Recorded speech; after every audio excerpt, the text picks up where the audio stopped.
I'm here today to talk to you about Elopement 101, all the things you need to know about elopements. So first and foremost, an elopement is the actual act of getting married and having the ceremony, and that's when you're doing it with a very small, intimate group of people. A micro wedding is when it's going to be more like a wedding that you normally have with 300 people, just on a smaller scale, so the full-on reception and ceremony.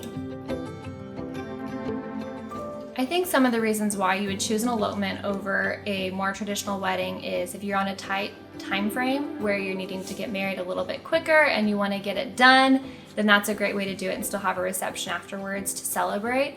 Or if you're on a tighter budget but still want to be able to splurge in different areas, it's a great way to do it as well.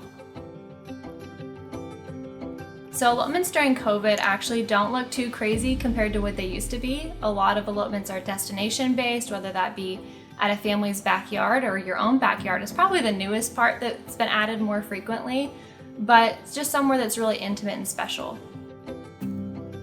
When planning an elopement location, I would really say take into consideration who are the few people you want to be there. Is it just you and your significant other, or is it going to be some people traveling?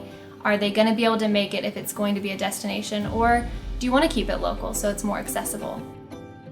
You can really have two totally different responses from your family. They're either going to be gung-ho for it, or they're going to be really hesitant and want something more traditional, more classic. But really it's about you and your partner. So I would just reiterate that it's a special time for you guys to join together. And if you still want to do a reception with your family, that's where you can really get them involved and get them excited about it still. There's a lot of different ways you can do that. Some like to have a small dinner party, or they like to have a really big party, or they have a reception a few days later or a few months later. It's a really fun opportunity if you're having your elopement somewhere out of state and you're wanting to have your reception back home with your family or friends. Say you did do it in Colorado or somewhere in the mountains, then bring some of those pines or something green, something that reminds you of that, into your reception. Some of the things that you should budget for when it comes to an elopement is a wedding planner. There are a lot of wedding planners that do specialize in elopements and helping you, so definitely contact your local planners. Photographers, for sure, you want to capture those moments. Florals, anything from catering so you can have something to eat afterwards.